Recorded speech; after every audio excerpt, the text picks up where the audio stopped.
Hi everyone, this is Suraj Shah, and in this video we will cover the ancient history of Bihar. Okay everyone, तो let's start. बच्चे काफ़ी comprehensive है Bihar history, ठीक है। और अभी मैंने आपको एंशियंट हिस्ट्री इंडिया का करवाया था, इससे सप्लीमेंट कर लो। देखो एंशियंट ना, आपको बिहार का हिस्ट्री ही एंशियंट एक्चुअली है, समझ रहे हो मेरी बात। ये कवर कर लोगे ना तो भाई साहब आपकी कुछ नहीं चाहिए, फिर आपको कुछ भी नहीं चाहिए, ठीक है। चलो स्टार्ट करते हैं, देखते हैं कितने लेक्चर्स में होता है, ठीक है। अभी 1.5 घंटे का वीडियो रखेंगे, 7:11 हो रहा है, तो वी विल एंड बाय 8:40 या 8:45 के आसपास, then we will have lectures, okay. तो देखो बिहार जो नाम है ना, बिहार नेम इसलिए पड़ा है क्योंकि देखो बुद्धिस्ट के मॉन्स्ट्री बहुत सारे हैं यहाँ पे, 12वीं सेंचुरी के आसपास बहुत बने हैं, तो वहीं से ये नाम बिहार आए। और पहली बार जो वर्ड बिहार मेंशन किया गया that is by the Arab, ये याद रखना, ठीक है। अब बिहार का ना थोड़ा सा मैप देख लो यार, ऊपर से नीचे तक की ये जो चौड़ाई है ना, ये थोड़ा देख लो, ये 3-4-5 किलोमीटर है, ऐसे याद रखो 3-4-5 किलोमीटर। और ऐसे जो इसकी चौड़ाई है ना दैट इज़ कॉल्ड, इसी से है, ये रखो 4 और इन दोनों को मिला दो तो 8, ये पहला 3, तो 4, 8, 3, ठीक है। तो 345 किलोमीटर, 483 किलोमीटर, ठीक है। देखो ये होता है लैटिट्यूड, है ना, समझ रहे हो। तो और ये होता है लॉन्गिट्यूड, ठीक है, सुना रहे हो। तो ये लॉन्गिट्यूड ये दोनों है ना, तो इन दोनों का बीच डिफरेंस थोड़ा देखो, लगभग 5 डिग्री के आसपास है। ये 83 डिग्री 19 मिनट 50 सेकेंड है ईस्ट, और ये 88 डिग्री 17 मिनट 40 सेकेंड है ईस्ट, दोनों ईस्ट में ही है, ठीक है। तो ध्यान से देखोगे ना तो 83 और 88 मतलब 5 का अंतर है। प्रिसाइजली बोलूँ तो यहाँ 19 मिनट है, यहाँ 17 मिनट है, तो लगभग 4.9 समथिंग के आसपास आएगा। तो समझ लो 5 डिफरेंस ना, वो 5 का है लगभग, और 5 से ज़रा सा छोटा है। तो कई बार अगर मान लो ये प्रॉपर अगर आपको याद नहीं भी रहा ना, तो अगर आपको पूछा जाए कि लॉन्गिट्यूडनल एक्सटेंट क्या है बिहार का, तो आप डिफरेंस निकाल लेना दोनों में, कि पहले तो एक दोनों में देख लेना आप कि ये 5 का अंतर है कि नहीं, ठीक है। अब 5 पॉइंट अगर भी समथिंग आ रहा है तो गलत है, क्योंकि हम जानते हैं 4.9 के आसपास है, लगभग 5 के आसपास है, तो इस वजह से। तो 83, 88 और 19, 17 ऐसे है, ठीक है। तो ये 5 डिग्री के आसपास है। और ये जो लैटिट्यूडनल एक्सटेंट है ये आपका 3 डिग्री के आसपास, ये 27-31 है, तो ये 24-20 है, तो ये 3 डिग्री के आसपास है, ठीक है। 3 डिग्री 11 मिनट के आसपास है, ठीक है, ये चीज़ याद रखना। तो इधर से 5, इधर से 3 डिग्री 11 मिनट, ओके, इतना हो गया। अच्छा, ये बॉर्डर नेपाल के साथ टच करता है, ठीक है। तो नेपाल के साथ हमारा टोटल कितना किलोमीटर टच करता है, 729, और इसका जो पहला वर्ड है ना, मतलब इतने ही डिस्ट्रिक्ट जो है बेसिकली आप समझ लो बिहार के टच होते हैं। 7 डिस्ट्रिक्ट नेपाल का टच करता है बिहार के, ठीक है। 7 district of Bihar touches the border with the Nepal, ठीक है। तो बिहार ये है 729 किलोमीटर, ये याद रखो। नेपाल हमारे टोटल कितने इंडियन स्टेट के साथ शेयर करता है, 5 स्टेट्स के साथ। कितने स्टेट्स के साथ, 5, क्यों, क्योंकि नेपाल में वर्ड ही कितने हैं, 5 हैं, तो इसलिए 5 स्टेट्स के साथ हमारा ये कवर करता है। अब बिहार में कितना, 729 किलोमीटर है, तो यानी 7 डिस्ट्रिक्ट, ये चीज़ याद हो गई आपको। चलो, अगर मेन सी लेवल से बिहार की हाइट देखोगे आप तो दैट इज़ 173 फीट, याद रखो 173 फीट, ये हमारा हाइट है मेन सी लेवल से, ओके। लैटिट्यूडनल एक्सटेंट आपको बता दिया, दैट इज़ कॉल्ड दिस वाला, ठीक है। तो ये 3 डिग्री 11 मिनट के आसपास हैं, और लॉन्गिट्यूडनल एक्सटेंट हमने 4 डिग्री 9 मिनट के समथिंग के आसपास है, 5 डिग्री के आसपास, ठीक है। नॉर्थ ईस्ट इंडिया में तो नहीं आता, देखो यार ये ईस्टर्न इंडिया का पार्ट है बिहार, ठीक है, रेक्टेंगुलर शेप है, ये याद रख लो। अब थोड़ा सा देखो, 1905 में जब पार्टीशन ऑफ बंगाल के आसपास का समय, उस समय जो था हमारा बेसिकली देखो क्या हुआ करता था, बंगाल कैसा दिखता था। बंगाल के अंदर में बिहार आता था, बंगाल के अंदर में ही झारखंड, इसी दोनों का पार्ट, इसी के अंदर में उड़ीसा और बांग्लादेश। तो बांग्लादेश, बिहार, झारखंड, उड़ीसा, ये सब मिल करके एक पूरा स्टेट ऑफ बंगाल था 1905 में, ठीक है।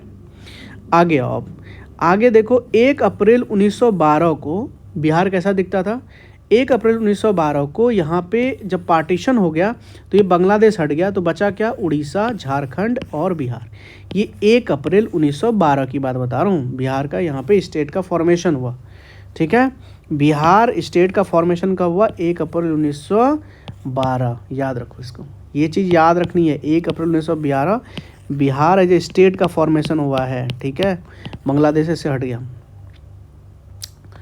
उसके बाद बंगाल भी हट गया था, सॉरी। उसके बाद बिहार स्टेट 1 अप्रैल 1936 को क्या हुआ, उड़ीसा का सेपरेशन हुआ। तो उड़ीसा जो है वो 1 अप्रैल 1936 को हट गया था। ठीक है, बात समझ रहे हो। तो अब बिहार क्या बचा, झारखंड और बिहार सिर्फ बचा। अब 15 नवंबर 2000 को यहाँ से झारखंड भी हट गया इससे। तो इस समय ना 15 नवंबर 2000 के आसपास यहाँ पे अर्लियर 55 डिस्ट्रिक्ट हुआ करता था बिहार में। जब झारखंड निकल गया इससे तो अब टोटल 37 डिस्ट्रिक्ट बचे। ठीक है, समझ में आ रहा है। और 37 डिस्ट्रिक्ट बचे झारखंड के निकलने के बाद। लेकिन 2001 में क्या हुआ, जहानाबाद से एक थोड़ा सा एक डिस्ट्रिक्ट और बनाया गया काट के, दैट इज़ कॉल्ड अरवल।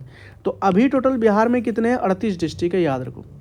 अच्छा, जब झारखंड बन गया ना बिहार से 2000 में, फाइनल डिवीजन जब हुआ, तो बिहार में अब कितना परसेंट बिहार को मिला, 54 के आसपास, 54% के आसपास किसको, बिहार को मिल गए।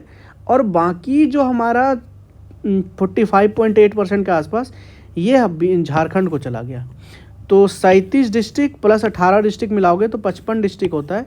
और यही बिहार में टोटल 55 डिस्ट्रिक्ट पहले थे, तो 37 बचे थे, एक बाद में ऐड हुआ, 38 हो गया अरवल। तो झारखंड में 18 डिस्ट्रिक्ट गए थे, ये याद रखना। और 45% गया था। एक याद रखोगे ना 54, तो ये याद हो ही जाएगा। ठीक है, अच्छा अभी झारखंड में तो देखो 24 डिस्ट्रिक्ट है। ठीक है, अच्छा देखो ये डेट देखो, 22 मार्च 1912 और ये 12 दिसंबर 1911। देखो ये पहले है। तो 12 दिसंबर 1911 को क्या हुआ, ये दिल्ली दरबार लगा था। ठीक है, 12 दिसंबर 1911 को।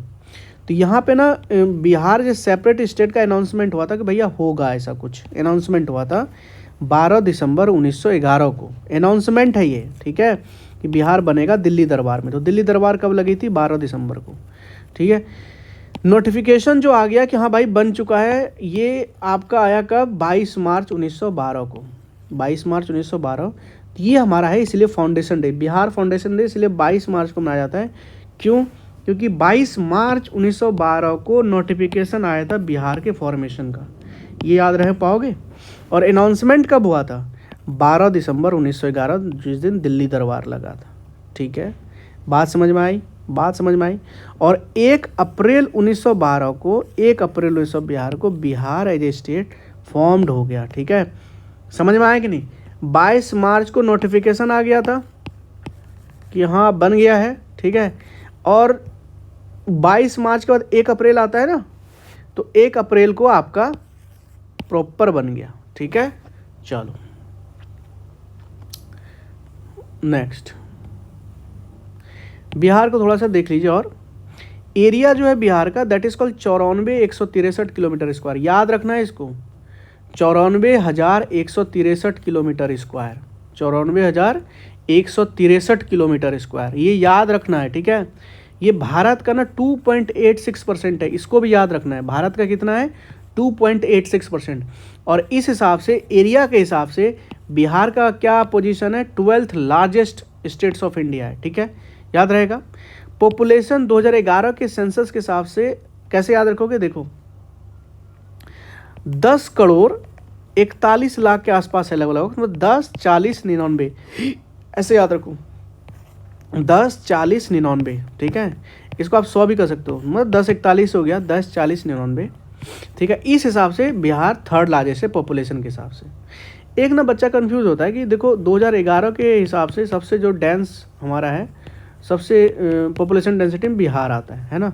लेकिन वही 2001 के सेंसस के हिसाब से देखोगे ना, तो वेस्ट बंगाल आता है डेंसिटी के मामले में। ठीक है, याद रखना। अच्छा, बिहार में कास्ट सेंसस हुआ था 2022-23 में। इस हिसाब से ना ये जो 10, 40, 99 था ना, 10 करोड़ 40 लाख, ये 13 करोड़ 7 लाख के आसपास पहुंच गया था, 25,310। तो ये थोड़ा सा बढ़ोतरी हो गया था। ठीक है, ये याद रखना। बिहार में टोटल कितने डिविजन्स हैं? 9 डिविजन्स हैं, ठीक है। सब डिविजन्स कितने हैं? 101, ये दोनों याद रखो। 9 डिवीजन और सब डिवीजन कितने? 101। डिस्ट्रिक्ट कितने बता चुका हूँ, 38। अब ब्लॉक कितने हैं? ये 534। कितने हैं? 534, याद रखना इसको। म्युनिसिपल कॉरपोरेशन कितनी है? 19 है।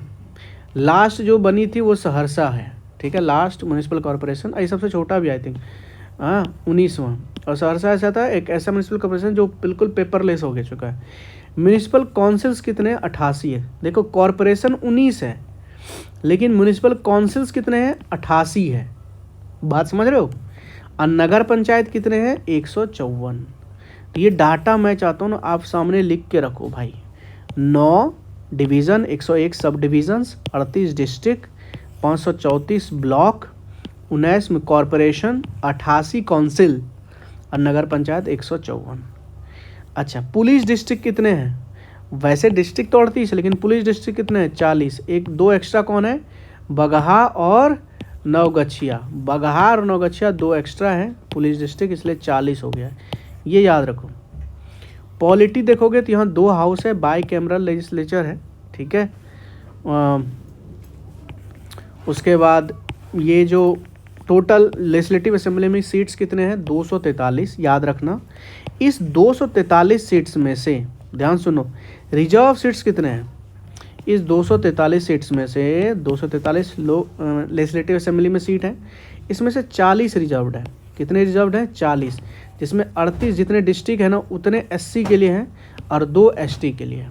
और ये जो 2 ST के लिए रिजर्व्ड है ना, ये 2 जगह है, एक कटोरिया है और एक मनिहारी है। ये दोनों का दोनों जो सीट्स है ना ये ST के लिए रिजर्व्ड है, ठीक है। तो 243 हो गया वहाँ के लेजिस्लेटिव असेंबली में। और काउंसिल में कितने हैं? लेजिस्लेटिव काउंसिल में कितने हैं? 75। तो आप ऑर्डर कैसे याद रखो? 243, 75 ऐसे याद रखो। ये उनके लोअर हाउस, ये उनके अपर हाउस में, ठीक है, याद रखोगे। उसी तरह एक ऑर्डर और याद रखो 40-16 का, 40 लोकसभा में और 16 राज्यसभा में, ये आपको याद रखना है, ठीक है। तो लोकसभा में भी कुछ होंगे रिजर्व सीट। तो लोकसभा में कितने हैं? 6 हैं। 40 में से कितने सीट्स हैं? 6 सीट्स रिजर्व्ड हैं, ठीक है। 243 में से कितने हैं? 40 सीट रिजर्व हैं, ये बताया था आपको। जैसे 6 में से कौन कौन है? गोपालगंज है भाई, ये लोकसभा का रिजर्व सीट बता रहा हूँ। हाजीपुर है, गोपालगंज हो गया, हाजीपुर, समस्तीपुर, जमुई, गया और सासाराम, ठीक है। देखो गया तो बनता ही है, बहुत सारे SC पॉपुलेशन है यहाँ पे। जमुई, सासाराम, समस्तीपुर, हाजीपुर एंड गोपालगंज। अब आ जाओ थोड़ा सा ऊपर में, नेपाल टच करता है। नेपाल के साथ हमने बताया था कि 700 कितना था यार? 729 था ना आई थिंक, हाँ 729 किलोमीटर। तो 729 किलोमीटर था नेपाल के साथ बॉर्डर। तो पहला 7 था, तो 7 यहाँ पे आपका डिस्ट्रिक्ट टच करता है, ठीक है। कौन कौन? वेस्ट चंपारण, ईस्ट चंपारण, सुपौल, मधुबनी, उसके बाद सहरसा, ठीक है, उसके बाद अरवल एंड किशनगंज। ये प्लीज़ मैं बता रहा हूँ फिर से, जाके मैं शुरू में ही बता दिया था कि पूरे मैप में पूरे डिस्ट्रिक्ट का ना ऑर्डर याद होनी चाहिए, कहाँ पे क्या है नहीं है। बात समझ रहे हो? हाँ, ये चीज़ याद रखना। उसके बाद यूपी के साथ हमारा 8 है, तो ऊपर 7 है, इन दोनों में 8 है। झारखंड और यूपी में 8-8 डिस्ट्रिक्ट है, ठीक है। बात समझ रहे हो? ये चीज़ याद रखना। ओके, रोहतास, औरंगाबाद, गया, नवादा, उसके बाद ये पता नहीं क्या है, जैसे क्या होता है यार, एक बार देख लेना, ठीक है। बांका है, फिर ये भागलपुर है, और फिर ये आई थिंक कटिहार है ना, कटिहार है, ये याद रखना। जैसे क्या था यार, जमुई, सॉरी हाँ याद आया, जमुई, ठीक है, याद रखना इसको। ऐसे नवादा, जमुई, यस। वेस्ट बंगाल से ये कटिहार है, पूर्णिया है, और ये आपका वेस्ट 3 और कौन है? कटिहार, पूर्णिया और एक डिस्ट्रिक्ट और है ना, एक डिस्ट्रिक्ट और है, कटिहार, पूर्णिया, एक भूल रहा हूँ यार, थोड़ा सा देख लेना, मैप देख लेना, ठीक है। इसको याद रखना थोड़ा सा, ये 3 है। तो ऑर्डर कैसे बना? ऐसे याद रखो, 7, 8, 8, 3, ठीक है। इधर वेस्ट बंगाल हो गया, इधर उत्तर प्रदेश हो गया, इधर झारखंड हो गया, ऊपर नेपाल हो गया, याद रखना इसको। चलो स्टेट का सिंबल देख लो, बोधि ट्री है, बोधि ट्री है थोड़ा, और 2 स्वास्तिक है ना, 2 बोधि ट्री बन के और 2 स्वास्तिक है दोनों साइड, ठीक है, याद रखना।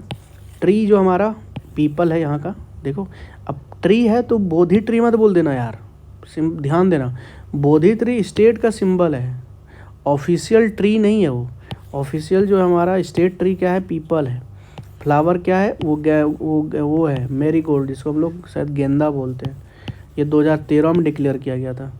वहाँ का स्टेट एनिमल क्या है, बुल है, ठीक है, नंदी बाबा। उसके बाद ये भी 2013 में, ठीक है, फ्लावर एनिमल 2013 में ही। और इसके पहले क्या था, ये बियर था, याद रखें इसको। बर्ड क्या है, स्पैरो छोटा सा है, हम लोग इसको बगरू बोलते हैं, ये भी 2013 में हुआ था, सारे 2013 में हुआ था। बिफोर इसके पहले डव था, तो डव साबुन में एक चिड़िया रहती है ना वो। फिर एक फ़िश है, फ़िश फिर क्या है, मंगूर फिश है, 2008 में हुआ था। तो सब चीज़ 2013 में हुआ है। एक फ़िश जो स्टेट फ़िश है जिसको मंगूर बोलते हैं, ये 2008 में हुआ था। फर्स्ट ऑफिशियल लैंग्वेज यहाँ का हिंदी और सेकेंड ऑफिशियल लैंग्वेज उर्दू है, ये याद रख लेना, ठीक है। यहाँ का स्टेट सॉन्ग क्या है, मेरे भारत के कंठहार तुझको सत सत वंदन बिहार। इसको रिकॉग्नाइज किया गया था 2012 में। इसके लिरिसिस्ट कौन थे, सत्यनारायण जी, ठीक है। थोड़ा डिवीज़न देख लेना, मैप वैप शेयर किया था आपको। इसमें सबसे बड़ा जो डिवीज़न है, 9 डिवीज़न है ना, बताया था ना आपको, 9 डिवीज़न और 101 सब डिवीजन्स। तो तिरहुत डिवीज़न सबसे बड़ा डिवीज़न है भाई, इसमें टोटल 6 डिस्ट्रिक्ट्स आते हैं। और तिरहुत डिवीज़न का हेड क्वार्टर कहाँ है, मुजफ्फरपुर है ना, मुजफ्फरपुर MFG, ठीक है। उसके बाद सब एक छोटा होगा यार, पूर्णिया है थोड़ा, पूर्णिया में टोटल 4 डिस्ट्रिक्ट हैं आई थिंक, ठीक है। उसके बाद भागलपुर में 2 हैं, इतना याद नहीं करना। मैं कहता हूँ कोसी का सहरसा है, मगध का हेड क्वार्टर आपका गया है, ठीक है। पूर्णिया का भी वही है, सहरसा ही है। आपको क्या रखना है मैं बता देता हूँ, सिंपल सी बात है। एक तो तिरहुत सबसे बड़ा याद रखना, इसका कैपिटल वो हेड क्वार्टर देख लेना, 6 इसमें डिस्ट्रिक्ट है, ठीक है। अभी आगे इसमें क्या याद रखना है मैं बता देता हूँ। ये डिवीज़न एरिया के हिसाब से और पॉपुलेशन के हिसाब से डिवीज़न देख लो। एरिया के हिसाब से तिरहुत ही है, और पॉपुलेशन में भी तिरहुत सबसे बड़ा डिवीज़न है। लेकिन एरिया के हिसाब से शॉर्टेज जो है ना वो पूर्णिया है, मैंने पहले बता दिया है। लेकिन पॉपुलेशन के हिसाब से मगध है, हिली एरिया है ना इसलिए मगध है, ठीक है, ये चीज़ याद रखना। तो दोनों में तिरहुत है, लेकिन यहाँ पूर्णिया है, एरिया में पूर्णिया है, छोटा सा है पूर्णिया, और लेकिन स्मॉलेस्ट ये पॉपुलेशन बेसिस में मगध है, ये याद रखो, ठीक है। अब एंशिएंट बिहार स्टार्ट करते हैं। देखो इनके सोर्सेस बहुत सारे हैं, आर्कियोलॉजिकल सोर्सेस हैं और लिटरली सोर्सेस हैं, जैसे बुद्धिस्ट टेक्स्ट हो गए, जैन टेक्स्ट, ट्रेवलर्स, रामायण, महाभारत, ये सब में आपको मिलेंगे। आर्कियोलॉजिकल में कॉपर स्टोन ऑब्जेक्ट्स, पॉटरी वगैरह सबसे है ना, ये आपको मुंगेर में मिलते हैं। अब मैं क्या कह रहा हूँ कि ये जो छोटे छोटे प्लेस हैं ये कहाँ है वो याद रखना। जैसे चिरांद, प्रॉपर याद रख लो यार, ये चिरांद कहाँ है, सारण में है। एक मैप ले लो, ठीक है, और उस मैप में ना इसको लोकेट कर लो कि चिरांद कहाँ है, सारण में। छेचर कहाँ है, वैशाली में। तो चिरांद कहाँ है, सारण, छेचर, वैशाली। मानेर कहाँ है, पटना में।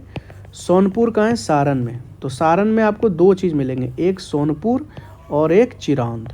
छेचर कहाँ है, वैशाली में, ठीक है। और थोड़ा स्टोन एज में आओ, पैलियोलिथिक साइट्स जैसे मुंगेर में मिलते हैं आपके भीम बांध कहाँ है, मुंगेर में है, वो पैलियोलिथिक साइट्स हैं उनके। फिर नालंदा में आपको जेथियंस वैली और गया में आपको पेमार वैली। तो ये 2 वैली के याद नाम रखो, ये कहाँ कहाँ है, ये सब पैलियोलिथिक साइट्स हैं। जेथियन वैली नालंदा में और पेमार वैली गया में, ठीक है। भीम बांध कहाँ है, मुंगेर में। अगर आप ये भूल भी जाओ ना कि पैलियोलिथिक साइट्स कौन है, मेसोलिथिक साइट्स, लेकिन ये जरूर याद रखना बच्चे कि ये चीज़ है कहाँ। जैसे जैसे बोलो चिरांद कहाँ है तो सारण में है, छेचर कहाँ है, वैशाली में है, ये याद होनी चाहिए भाई। मानेर कहाँ है, पटना में। ऐसे मैच होगी फॉलोइंग में दे सकता है वो। जेथियन वैली कहाँ है, नालंदा में। पेमार वैली कहाँ है, गया में। भीम बांध कहाँ है, मुंगेर में। You have to remember this fact, ठीक है। और मेसोलिथिक साइट्स मुंगेर में आपको, पैलियोलिथिक भी मुंगेर में मिलते हैं, मेसोलिथिक भी मिलते हैं। अरे उसी का एक्सटेंशन है यार, नियोलिथिक साइट्स चिरांद, छेछर, बताओ चिरांद कहाँ है? सारण है। छेछर कहाँ है? वैशाली। मानेर कहाँ है? पटना। सनौर कहाँ है? रोहतास। अब देखो एक नया एड ऑन हुआ सनौर, तो सनौर कहाँ है? रोहतास में। रोहतास नीचे आते हैं ना। कुछ केव पेंटिंग मिले हैं, वहाँ भी डिटेल्स मिलते हैं, जैसे कैमूर हिल्स वगैरह सब में। Nawada, Jamui, not so important. अच्छा हाँ, चालकोलिथिक थोड़ा देख लो, ये ताराडी इम्पॉर्टेंट है, याद रखना इसको। ताराडी ये शायद गया में है, ठीक है, एक बार चेक कर लेना ये कहाँ पे है, गया में है। ताराडी क्या है? ताराडी। एक सेकंड मैं कंफर्म कर लूँ, just a second. I think मुझे जहाँ तक याद है ताराडी वॉज इन गया। Just a second. कहाँ गया ये? हाँ बिल्कुल, आई एम राइट। तो ताराडी इन गया, ठीक है बच्चा। छेछर बता चुका हूँ, वैशाली, चिरांद, सारण। ये सोनपुर, ये कहाँ था यार? ये सोनपुर आई थिंक सो, अभी जस्ट हमने आपको पढ़ाया था। सोनपुर कहाँ है बताइए? रोहतास में था ना? नहीं, रोहतास में सनौर था ना, सनौर था, याद रखना इसको। सोनपुर इज अ सारण, ठीक है। सोनपुर और चिरांद दोनों एक ही जगह था। मानेर पटना, सनौर, सनौर रोहतास, ये जगह सब याद रखो यार, ठीक है। चालकोलिथिक में किस चीज़ का एविडेंस मिला है? कॉपर के यूज़ का। Chalcolithic period was itself of copper, ठीक है। और थोड़ा वैदिक एज आ जाओ। वैदिक सिविलाइजेशन जो है ना, वो बिहार तक ऐसा तो गया नहीं है, ठीक है। Didn't extend up to the Bihar region, ठीक है। देखो वैदिक एज में first Bihar as a area का पहली बार मेंशन जो है ना, वो शतपथ ब्राह्मण में मेंशन है। ये वैदिक ऋग्वेदा का एक वो है, वेदा का एक्चुअली है, शतपथ ब्राह्मण। यहाँ बिहार का ना सबसे पहले मेंशन हुआ है, और बिहार को यहाँ बताया गया बिहार एज अ विदेह, ठीक है ना।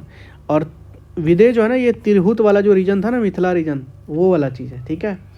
और ये जो विदेह है ना, ये शतपथ ब्राह्मण में मेंशन है बिहार का। ऋग्वेदा में बिहार को ना कीकट बोला गया है, इंपॉर्टेंट याद रखो।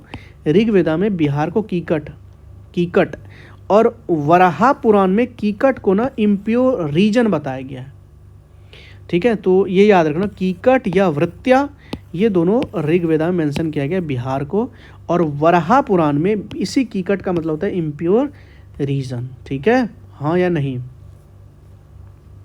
तो ऋग्वेदा अर्ली में बिहार रीजन तक तो सच नहीं गया था, लेकिन लेदर वैदिक पीरियड में आर्यन जो है ना, वो गंडक तक पहुंच गया था, ठीक है, ये याद रखना। मगध जहाँ पर महाजनपद देखोगे तो ये पटना, गया और नालंदा को मिलकर के बन रहा है ये पूरा एरिया, मगध जहाँ पर। इसका हेडक्वार्टर यू नो दैट, मैंने एंसेंट में आपने भी पढ़ा है, राजगृह या वे ग्रीवराज इसको बोलते हैं, ठीक है। अब आ जाओ, ये थोड़ा मैप देखो, ये बिहार का मैप है ना, तो इसमें ये वाला जो रीजन, ये मगध है, इधर जस्ट इसके बगल में भागलपुर वगैरह सबके रीजन, दैट इज कॉल्ड अंध। और ऊपर में क्या है? वज्जी, जिसको लिच्छवी बोलते हैं, ठीक है। तो अंग का जो हेडक्वार्टर था दैट इज कॉल्ड चंप, अंग चंप, जिसको मालिनी भी बोलते हैं, ठीक है। अंग आपको भागलपुर और मुंगेर सब रीजन को मिला के बोलते हैं। और मगध किसको मिला के बोलते हैं? पटना, गया और नालंदा को, ठीक है। अच्छा, अंग का जो पहला राजा था उनका नाम था तितिक्षु, ये याद रखना। अंग का पहला राजा का नाम था तितिक्षु, ठीक है। वज्जी आ जाओ, तीसरा महाजनपद। वज्जी जो है ना, it is a union of 8 states, याद रखना।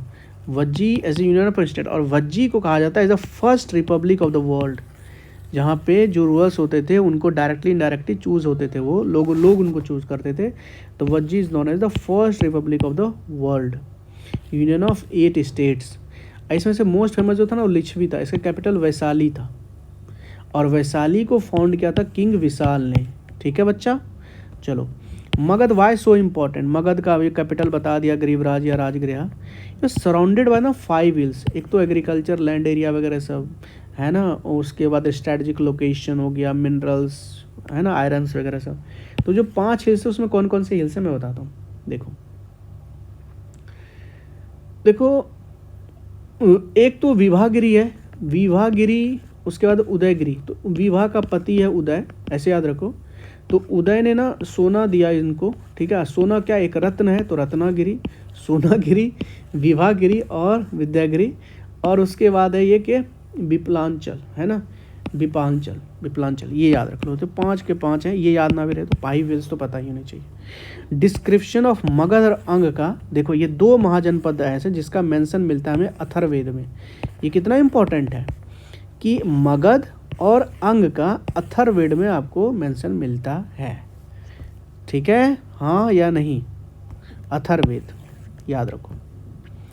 अंग को आ जाओ। बिंबिसार जो मगध का रूलर था, आपको बताया था इसने हराया किसको था, वहाँ का जो ब्रह्मदत्त था, लास्ट रूलर्स ऑफ अंग, इनको हराया था, बताया था एंशिएंट इंडिया में आपको। और उसके बाद इसको अंग को ना मगध में मर्ज करवा लिया था। तो उसके बाद मगध का राइज होता है। तो मगध का देखो तो रियल फाउंडर तो देखो बिंबिसारा ही है, ठीक है, but Magadh was founded by the Brihadratha, इनका बेटा था जरासंध, ठीक है। और लास्ट वर्ड बृहद डायनेस्टी का था, ये कौन था? रिपुंजय, याद रखो। बृहद्रथ डायनेस्टी का लास्ट वर्ड था रिपुंजय। अच्छा, अब हरियंका डायनेस्टी स्टैब्लिश हुआ, बताया था इसके बारे में। It was founded by the Bimbisara. कौन बनाया इसको? फाउंड किया था बिंबिसार 544 बीसी में। और इसी को कहा जाता है as a real founder of the Magadh, Bimbisar. इनकी 3 पत्नियां हैं, 3 शादी हुई थी। एक तो कौशला देवी के साथ, जहाँ पे काशी दौरी में मिला था, और उन्हीं के बाद इनका जो बेटा था अजातशत्रु ने बाप को मार दिया था। तो वहाँ काशी के जो प्रसन्नजीत थे, उन्होंने, उनके मामा जो हुए, उन्होंने इनके खिलाफ विद्रोह कर दिया था। और उसके बाद तब अजातशत्रु ने उस प्रसन्नजीत को भी डिफीट करके उनकी जो बेटी थी वज्रा, उनके साथ शादी करी थी, ठीक है। सेकेंड इनकी पत्नी है चिल्लाना, ठीक है, ये याद रखना। ये was the daughter of the Chetak, the king of Lichchhavi. Chillana के साथ शादी करी थी, ठीक है, लिच्छवी का था। मैट्रिमोनियल अलायंसेस बहुत करे थे इन्होंने। एक था छेमा, ये जो प्रिंसेस ऑफ मद्रा और पंजाब। तो चिल्लाना, छेमा एंड कौशला देवी, 3, ठीक है बच्चा। अच्छा, he made a good relation, किसके साथ? चंद्र प्रयोदत्त के साथ। अवंती का रोल था, और इन्हीं के लिए ना डॉक्टर उन्होंने भेजा था, दैट इज कॉल्ड जीवक। ही सेंट जीवक फॉर द ट्रीटमेंट। जॉन्डिस हुआ था भाई साहब को, ठीक है। और जो बिंबिसार हुआ था, he was murder by his own son, that is called Ajatashatru, ठीक है। अब अजातशत्रु का रियल नेम कुनिक था, आपको पता है ना। तो इनिशियली जो ये कुनिक था ना Ajatashatru, he believed in Jainism, but he later adopted Buddhism, remember that, ठीक है।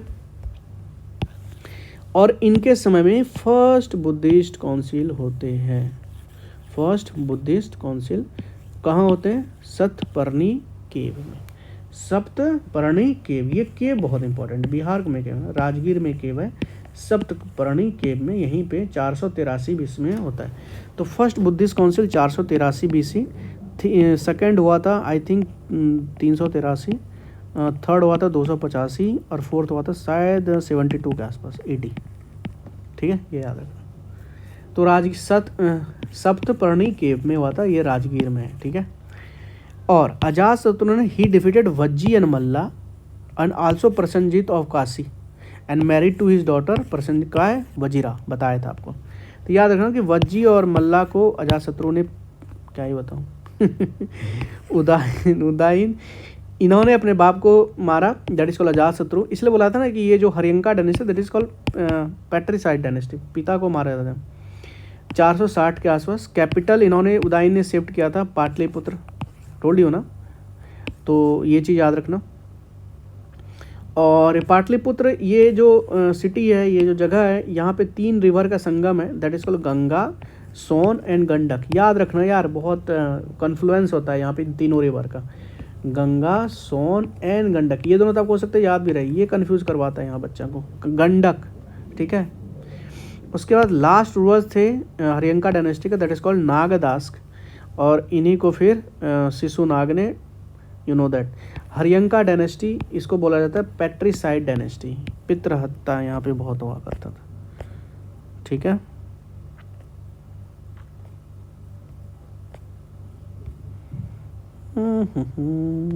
चलो अब शिशुनाग डायनेस्टी के बारे में थोड़ा सा देखते हैं। नागदास को the last rulers of Haryanka dynasty, इसको शिशुनाग ने, बाय शिशुनाग ने इस्टेब्लिश किया। इनका कैपिटल कहाँ था? वैशाली, है ना। ये शिशुनाग डिफीटेड आल्सो क्या क्या? Avanti Vardhan and merge Avanti into the Magadh. बात समझ में आया? अवंती वर्मन जो था अवंती का, उनको डिफीट किया था किसने? शिशुनागा ने, याद रखना इसको। और उसके बाद मर्ज कर लिया था। नेक्स्ट जो था वो कालाशोक था। इन्हीं के समय सेकेंड बुद्धिस्ट काउंसिल हुआ था।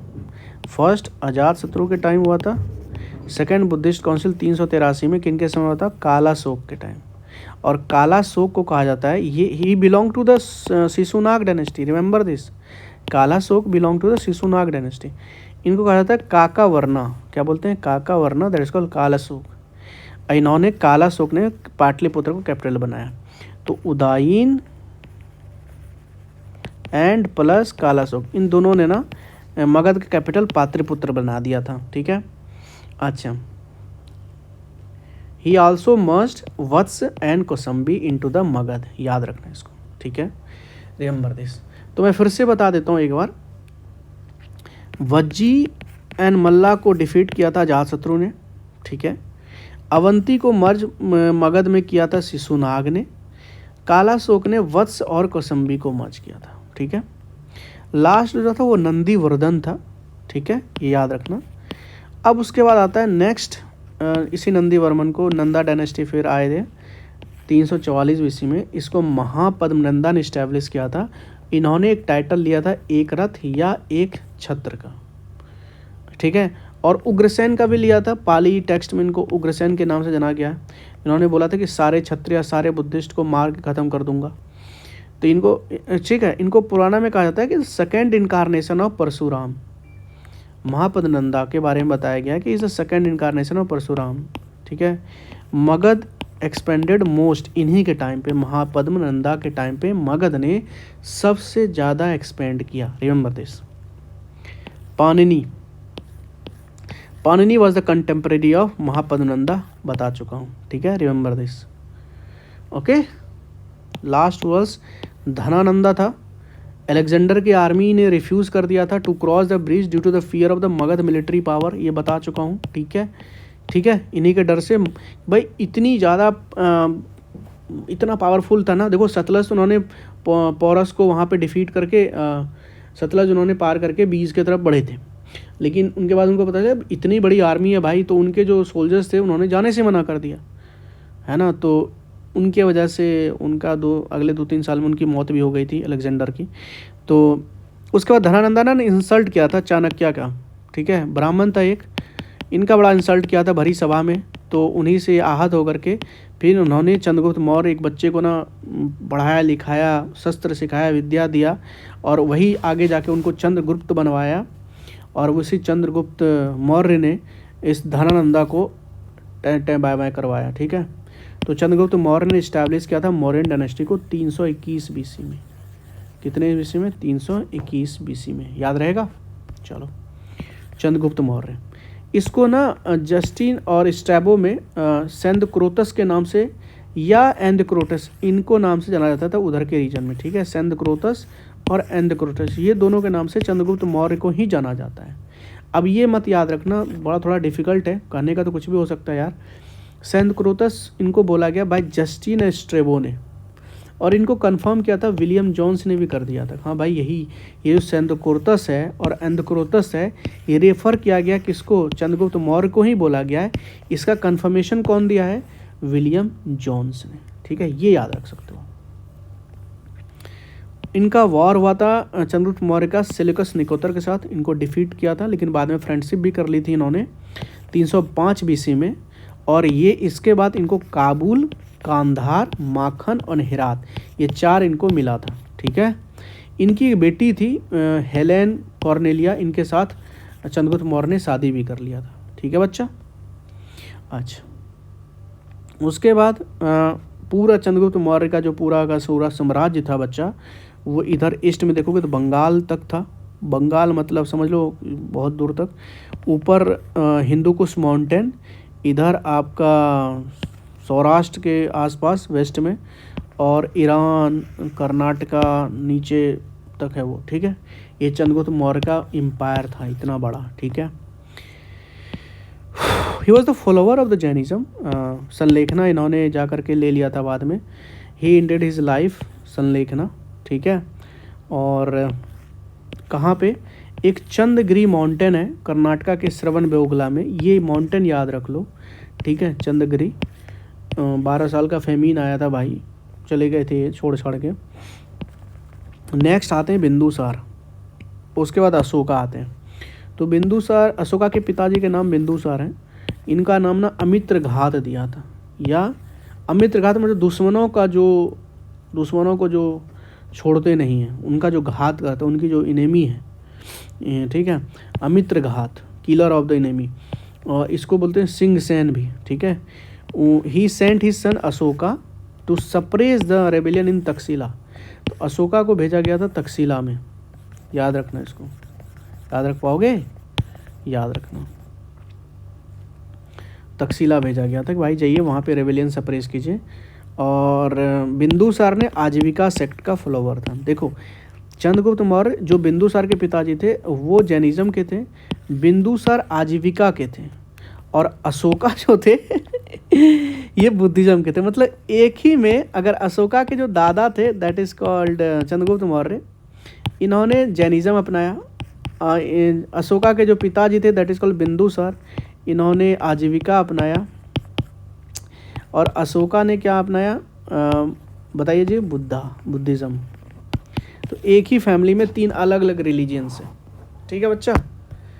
याद कैसे रखोगे, अशोका के बारे में तो पता है, इतने सारे 84,000 स्तूपा बनाए उन्होंने, ठीक है। According to the text called, क्या नाम है उस टेक्स्ट का यार, बृहस्पति सूत्र ऐसे कुछ है, उसमें बताया गया 84,000 stupa. Calm and glad policy इन्होंने चलाई थी कि भाई अगर कहा जाता है कि अगर आप स्तूपा बनाए हैं तो मतलब आप रीबॉर्न नहीं करेंगे रिमोट एरिया सब में, ठीक है, आपको मतलब समझ रहे हो ना आप, ये चीज़ है। तो अंडर द काम एंड ग्लैड पॉलिसी अशोका ने चलाई थी, बहुत स्तूपा बनाए थे उन्होंने। अशोका दी ग्रेट के बारे में, he was earlier the governor of Ujjain, याद रखना ये। देखो इनको ना तक्षशिला भेजा गया था रेबेलियन रोकने के लिए, but he was the governor of Ujjain, ये याद रखना, ठीक है। इसको पुरानास में ना अशोका वर्धन भी बताया गया, क्या बताया गया, अशोका वर्धन, ठीक है। फिर सिंघाला ट्रेडिशन में कहा गया कि इन्होंने ना अपने 99 ब्रदर्स को मार के ना गद्दी पे बैठा था, है ना। He attend throne by killing 99 brothers. और कलिंगा वॉर के बारे में इनके जो मेजर रॉक पिलर एडिक्ट हैं, उनके 13वीं वाले जो मेजर रॉक एडिक्ट हैं, वहाँ पे कलिंगा वॉर के बारे में मेंशन होता है, ठीक है ना। यही कलिंगा वॉर था ना, जिनके बाद उन्होंने जो मिलिट्री कॉन्क्वेस्ट था, उसके बाद इन्होंने पॉलिसी अपना ली कल्चरल कॉन्क्वेस्ट का, समझ रहे हो, कि अब लड़ाई झगड़ा नहीं करेंगे, खून नहीं करेंगे, अब प्रेम से जीतेंगे, धम्मा फैला के, ठीक है। तो कल्चरल कॉन्क्वेस्ट। तो अपने 9वें ईयर में कलिंगा वॉर बेसिकली हुआ था इनके रूल्स में, 9वें ईयर में, ठीक है, ये चीज़ याद रखना। उसके बाद अकॉर्डिंग टू द दिव्यदना, है ना, उपा Gupta initiated Ashoka into Buddhism. अब ये बड़ा इंपॉर्टेंट है यार, कि भाई अशोका जो इतना ज़्यादा जा कर के मारपीट कर रहा था कलिंगा वार में, तो भाई साहब इतने लोग मरे थे ना, इतने लोग मरे थे कि देखो इनकी भी थ्योरी देखो यार अलग अलग है, समझ रहे हो मेरी बात, अलग अलग थ्योरी है। मैं उस डीप में नहीं जा रहा, मैं तो यहाँ पे जस्ट मेंशन्ड हियर। उपा गुप्ता ने इनको इन्फ्लुएंस किया था बुद्धिज्म को अपनाने के लिए, ठीक है। अच्छा, अशोका टोटल इन्होंने रूल्स 37 ईयर करे थे, ठीक है, कितने साल, 37।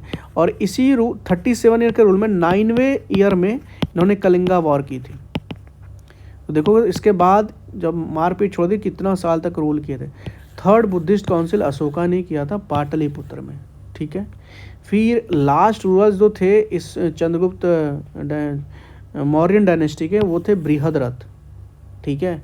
और चंद्रगुप्त जो मौर्य डायनेस्टी थी एक्चुअली, वो टोटल जो उनका रेन देखोगे तो 137 ईयर का है। तो कैसे याद रखोगे, देखो अशोका ने कितने साल करा, 37 ईयर ना, तो 100 साल और जोड़ दो, तो 137 साल टोटल चंद्रगुप्त का, मौर्यन डायनेस्टी का रेन रहा, ठीक है। अशोका का रूल, अशोका वो died in 232, not so important. Ashoka का जो रूल है देखो, उसके 9वें ईयर में अपने इन्होंने कलिंगा वॉर करी। 10वें साल में इन्होंने, 10वें उम्र नहीं है, इनके रूल का वो ईयर है, समझ रहे हो। तो 10वें ईयर में, अपने रूल के 10वें ईयर में इन्होंने बोध गया को विजिट किया, ये याद रखना। बोध गया एक का विजिट किए थे अपने रूल के 10वें ईयर में। फिर निगली सागर की जर्नी जो नॉट सो इम्पॉर्टेंट 12वें ईयर में करी थी। इनके 13th ईयर में इन्होंने धम्मा इंस्क्रिप्शन अपने रॉक एडिक्ट में करवाया था, धम्मा के बारे में, ठीक है, ठीक है। उसके बाद धम्मा महामात्रा का अपॉइंटमेंट जो इन्होंने 14वें ईयर में करा। और फिर अशोका ने जो टैक्स वैक्स का रिडक्शन किया था दैट इज़ 1.1/8 के आसपास। और लुम्बिनी जो विजिट किया था 20वें ईयर में, ये याद रखना है ना। लुम्बिनी विजिटेड, देखो कैसे याद रखोगे, देखो 2 जगह विजिट किया ना, 2 इंपॉर्टेंट है। एक बोध गया विजिट किया था इन्होंने 10वें साल में, तो 10 का डबल कितना होता है 20वें, तो 20वें साल में इन्होंने लुम्बिनी विजिट किया। 10वें साल में बोध गया तो 20वें साल में इन्होंने लुम्बिनी, याद रख पाओगे। अशोका का टैक्स रिडक्शन के बारे में 1.8 घटा, कितना कम टैक्स है, कितना कम टैक्स है। मौर्यन एडमिनिस्ट्रेशन देखोगे तो टोटल मौर्यन एडमिनिस्ट्रेशन 5 प्रोविंस में बताया गया था, 5 प्रोविंस में। That is belong to the अष्टथंग थ्योरी ऑफ कौटिल्य, ठीक है ना, स्ट्रॉन्ग थ्योरी। ओके, देश या राष्ट्र दैट इज कॉल्ड सेंटर, इसके नीचे आता है चक्र दैट इज कॉल्ड प्रोविंस। उसके बाद आता है क्या है यार ये, विसाया that is called district, and then ग्राम दैट इज विलेज, ठीक है। 5 प्रोविंस याद रखना, 5।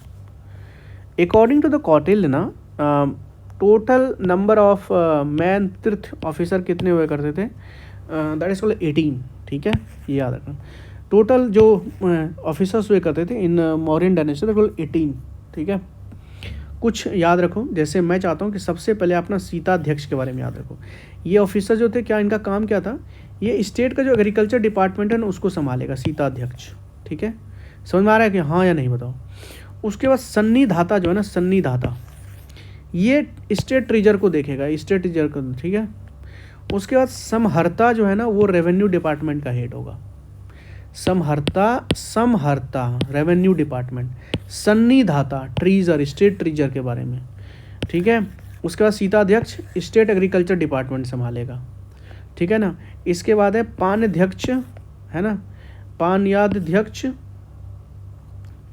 ये head of the commercial department को संभालेगा। और फिर है अक्षपतलाध्यक्ष ये जो अकाउंटेंट जनरल है, थोड़ा पढ़ लेना, थोड़ा डिफिकल्ट है, बट मैं चाहता हूँ ये वाला एक दिन और ये वाला और ये वाला 3 तो एटलीस्ट याद कर ही लो आप। फिर जुडिशियल सिस्टम देखोगे तो जुडिशियल सिस्टम में सबसे ऊपर होते थे किंग, ये याद रखना। न्यायाधीश मत को बोल देना, किंग सबसे ऊपर है, न्याय जुडिशियल में भी किंग सबसे ऊपर है, देन उसके बाद न्यायाधीश है भाई। और न्यायाधीश के अंदर में कौन आते हैं, ये 2, सिविल कोर्ट और क्रिमिनल कोर्ट। सिविल कोर्ट को बोलते हैं धर्म स्थंतिया और इसको बोलते हैं कंटका शोधना। तो कंटका शोधना और धर्मस्थनिया ये दोनों के दोनों एक काइंड ऑफ कोर्ट हुआ करता था, एक सिविल कोर्ट एक criminal court under the Mauryan dynasty. और जुडिशल सिस्टम में जो अपेक्स पे होता था, सबसे ऊपर जो होता है वो किंग होता था, न कि न्यायाधीश होता था। और न्यायाधीश के अंदर ये 2 बॉडी आते थे। आर्मी के 4 टाइप के थे, जैसे प्रोविंस 5 पार्ट में डिवाइड था, उसी तरह आर्मी 4 टाइप में थे, एक इन्फेंट्री, कालवरी, चैरियट और एलिफेंट, ठीक है। अच्छा, अर्थशास्त्र में स्पाई के बारे में बताया गया है ना, एक सिस्टम ऑफ स्पाइस। अर्थशास्त्र को मैग्नम ओपस वॉक, ठीक है। 4 के बारे में, 4 क्या है, स्पाई को बोलते हैं 4। और जो मैन स्पाई होता था उसको गोद पुरुष, ठीक है, ये याद रखना, गोद पुरुष। अब ये जो स्पाई थे दैट इज कॉल्ड 4, ये 2 पार्ट में है, एक संस्थ्य एक संचार। अब नाम सुन के क्या लग रहा है, संस्थ्य और संचार, संचार लग रहा है कुछ न्यूज व्यूज, नो। संचार का मतलब होता है ये दोनों के दोनों है ना स्पाई से रिलेटेड है। एक ऐसे गुप्तचर जो कि मोबाइल हैं, आज यहाँ है तो कल कहीं जाके कहीं और जाएंगे, दैट इज कॉल्ड संचार। और जो गुप्तचर एक ही जगह पे रहते हैं दैट इज कॉल्ड संस्थ्य। मतलब कंप्लीट एक तरह का 4 फोल्ड पॉलिसी, साइकोलॉजिकल वार, ये वो बना के रखी थी इन्होंने सब चीज़ के लिए। सिटी एडमिनिस्ट्रेशन के लिए टोटल 6 कमेटी हुई करती थी और हर एक कमेटी में टोटल 30 मेंबर हुआ करता था, ठीक है। एग्रीकल्चर टैक्स 1/6 था, ठीक है। अशोका ने तो 1/8 कर दिया था यार, 1/6 तो प्रोड्यूस होता था। फिर इंडस्ट्री ट्रेड टैक्स 1/10 था, ठीक है। गवर्नमेंट लैंड को सीता भूमि कहा जाता है, इसके लिए सीताध्यक्ष बनाया गया था ऑफिसर। मोस्ट प्रोमिनेंट पोर्ट यहाँ पे क्या था, ये याद रख लो यार, भरूच या भदौच, ये गुजरात में है, ये मौर्यन डायनेस्टी में है, ठीक है। भरूच या बदौच। टैक्स इविजन अगर आपने किया, अगर किसी ने टैक्स की चोरी करी तो उसको डेथ पेनाल्टी मिलती थी भाई साहब।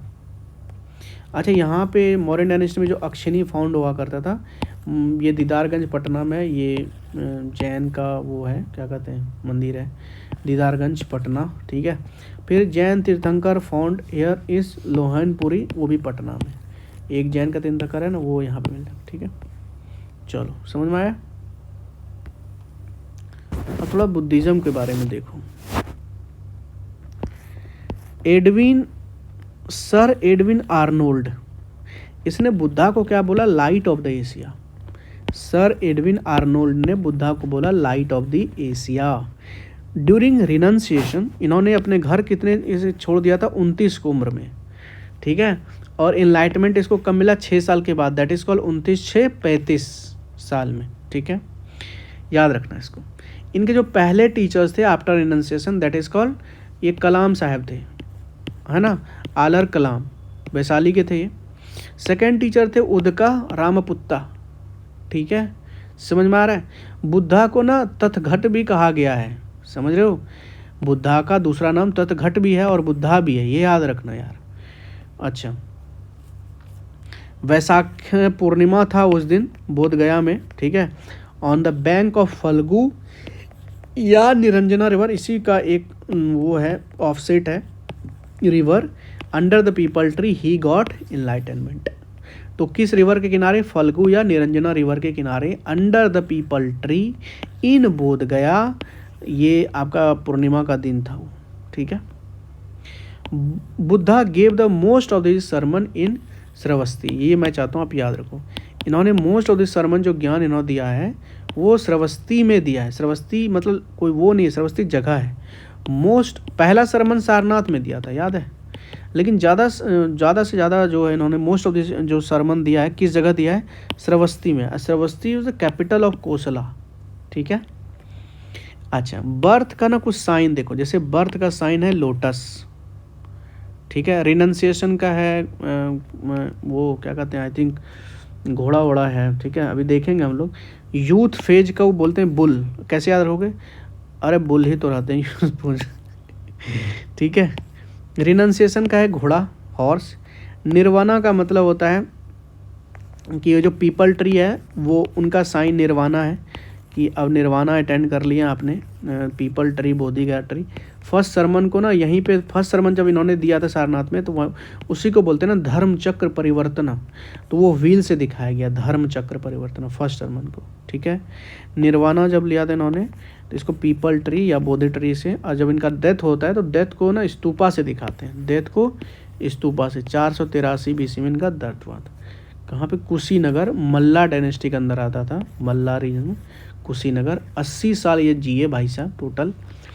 इनकी जो वाइफ थी यशोधरा, पिताजी का नाम था शुद्धोधन और मम्मी जी का नाम था महामाया देवी, ठीक है।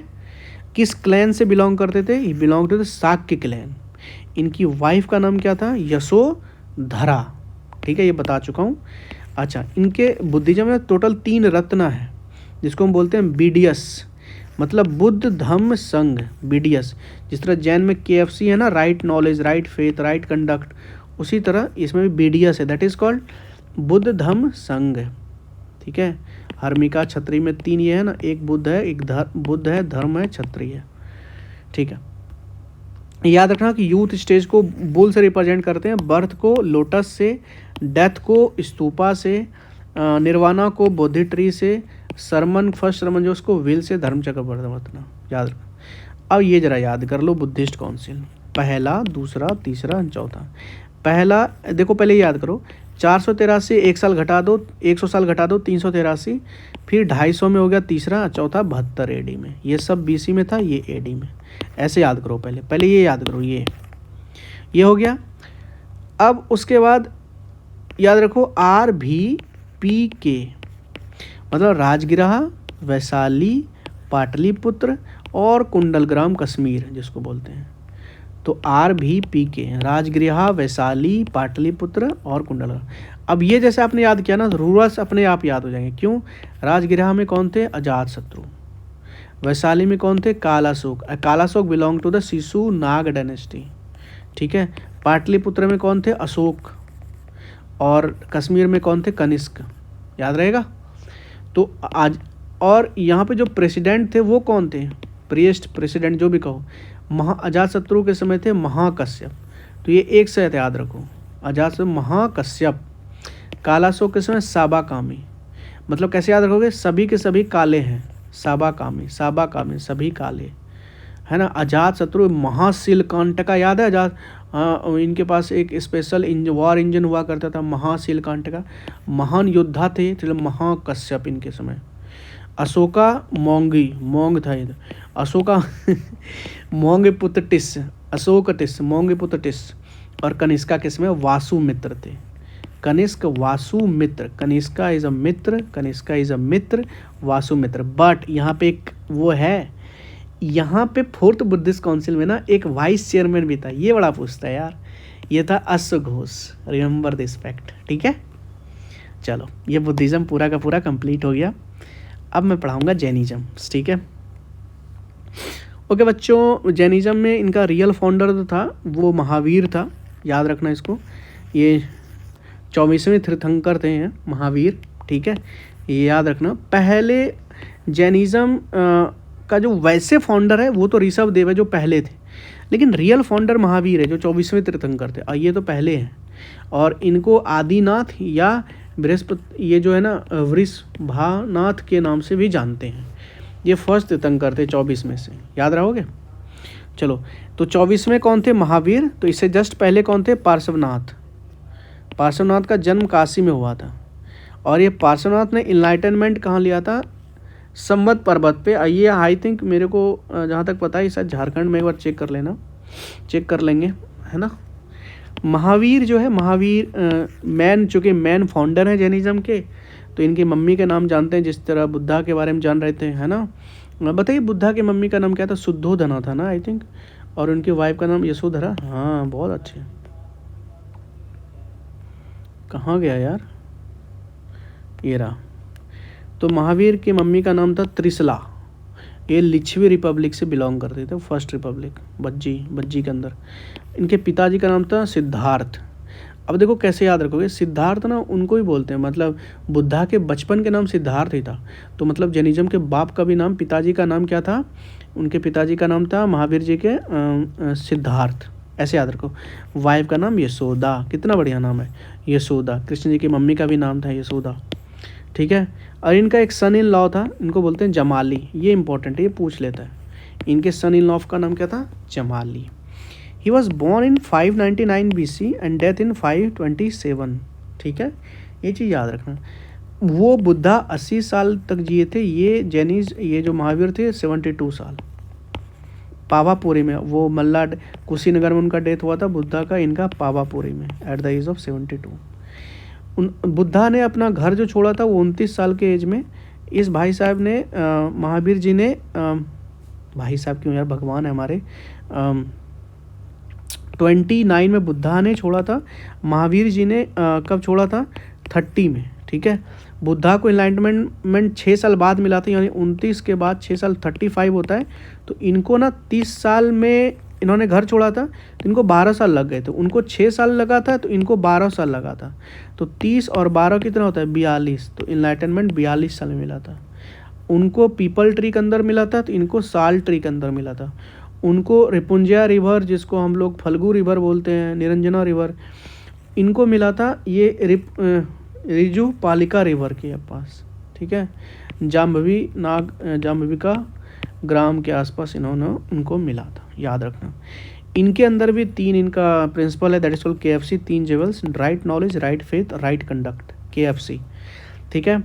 5 महाव्रताज हैं इनके जैनिज्म में अंदर। सत्य, अहिंसा, अस्त्रिय, दैट इज कॉल्ड स्टीलिंग, चोरी वोरी नहीं करनी जी।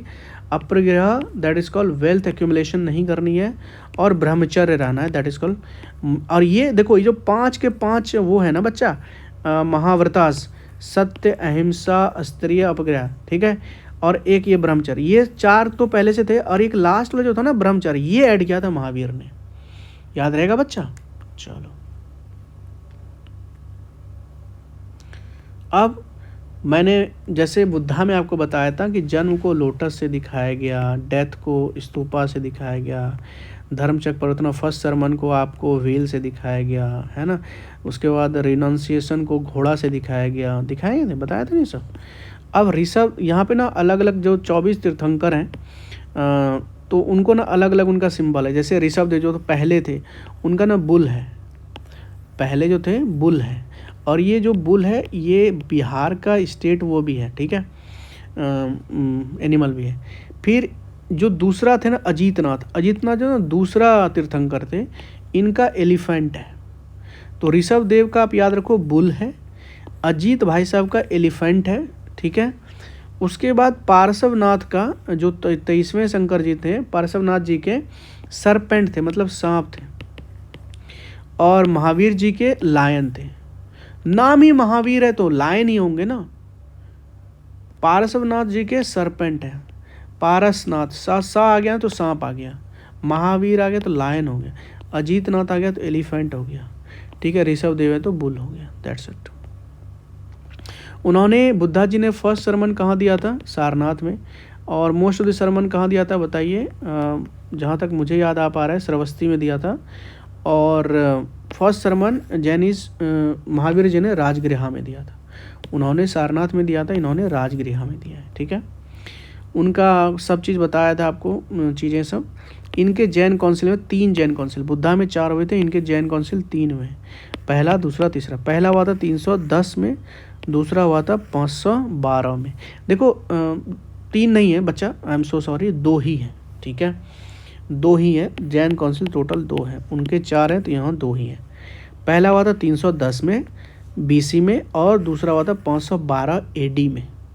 310 512 तो लोग 202 साल के बाद, 202 प्लस 310 के आसपास, मतलब अच्छा ये BC है तो इसका मतलब बहुत समय बाद हुआ था। मतलब 310 के 10 तो पूरे जोड़ लो, और फिर 512 जोड़ो, मतलब 822 साल के बाद हुए थे, बाप रे।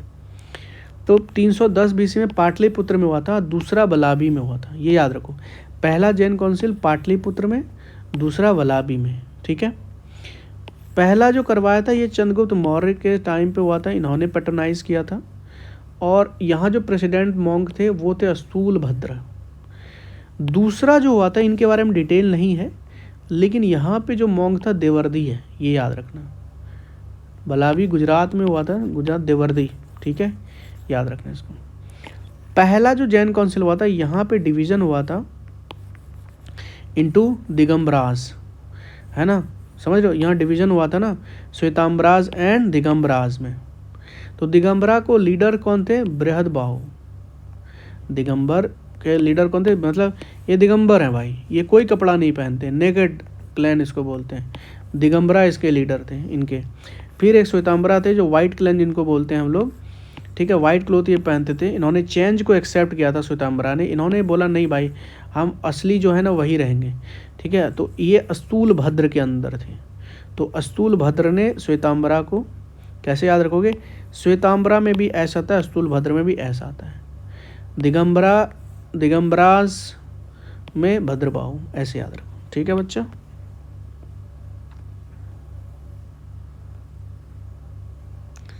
तो ये पहले में ही डिवीज़न हो गया था, पहले में ही याद रखना। और यहाँ देखोगे बुद्धिज्म में तो यहाँ चौथे में डिवीज़न हुआ था, महायान और हीयान में, ठीक है। अच्छा, सूत पिता का, विनय पिता का जो है, अब ये मैंने आपको शायद बताया नहीं उस समय, लेकिन पहला जो बुद्धिस्ट काउंसिल हुआ था ना, तो इसमें ना 2 बुक कंपाइल किया गया था, दैट इज कॉल्ड सूत पिता का और विनय पिता का। सूत पिता का लार्जेस्ट था और ये आनंद के द्वारा लिखा गया था, और विनय पिता का जो था ये स्मॉलेस्ट था, ये उपाली ने लिखा, याद रखना इसको। सूत पिता का, विनय पिता का पहले बुद्धिस्ट काउंसिल में लिखा गया। सूत पिता का लार्जेस्ट था, ये आनंद ने लिखा था, और विनय पिता का स्मॉलेस्ट था, ये उपाली ने लिखा था। जो दूसरा बुद्धिस्ट काउंसिल हुआ दैट इज कॉल्ड दूसरा, यहाँ पे पहली बार ना अनऑफिशियल डिवीज़न होता है महासंघिका और अस्थर्वदीन्स में, ठीक है, महासंघिका और अस्त्र, ये अनऑफिशियल डिवीज़न है दूसरे में। तीसरे में क्या होता है? अभिधम्म पिता का लिखा जाता है बाय मोंगली पुत्र टिस। अच्छा पता है ना, मोंगलीपुत्र टिस जो थे अशोका के टाइम पे थे, अशोका इसमें थे और ये मोंग थे, ठीक है, पाटलिपुत्र में हुआ था ये। तो मोंगलीपुत्र टिस ने अभिधम्य पिताका लिखा, याद रखना ये सब। चौथे में सेकेंड डिवीजन होता है, फॉर्मल डिवीजन होता है, महायान और हीनयान यहाँ पे होता है, ठीक है, ये चीज़ याद रखना। अब उसके बाद आता है शिशु संगा डायनेस्टी, है ना। तो इनका पुष्यमित्र संघ में रियल फाउंडर है। इन्होंने टाइटल लिया था सेनानी का, किसका, सेनानी का, ठीक है। And he foil the attack of Yavana and Greek, remember that, इन्होंने यावना और ग्रीक के अटैक को ना फॉइल कर दिया था, ख़त्म करके रख दिया था, ठीक है। फिर अश्वमेध यज्ञ इन्होंने किया था, उसमें जो, और पुष्यमित्र संघ ने जो अश्वमेध यज्ञ किया था ना, ब्राह्मण थे, तो इन्होंने, इनका जो पुजारी थे दैट इज कॉल्ड पतंजलि, और Patanjali was a contemporary of Pushyamitra संघ, आपको बताया हूँ ये, ठीक है। देवभूति लास्ट था, ठीक है। उसके बाद हमारा कानवा डायनेस्टी आता है, तो इसका फाउंडर थे वासुमित्र, तो ऐसे याद रखो, वासुमित्र कानवा, ठीक है, ठीक है बच्चा, ये चीज़ याद रखो। फिर हर्षवर्धना सतवाहनास के फाउंडर कौन थे, Simuka, he kill the last was call Susharma, okay. फिर कुशाना डायनेस्टी आते हैं हमारे पे, ये कुजुला कैदपीस, ये इनके रियल फाउंडर हैं, कुजुला कैदपीस, और ये Kushana dynasty belong to the Yuezhi tribe, यानी तोखारी ट्राइब ऑफ चाइना से बिलोंग करते थे कुशाना, ठीक है, याद रखना। इसका कैपिटल था पुरुषापुर यानी पेशावर, ठीक है, और एक और था मथुरा, ये याद रखना। Second capital was Mathura, first capital was Peshawar, remember this बडी। कुशाना के जो पहला कैपिटल था पेशावर, सेकेंड था मथुरा।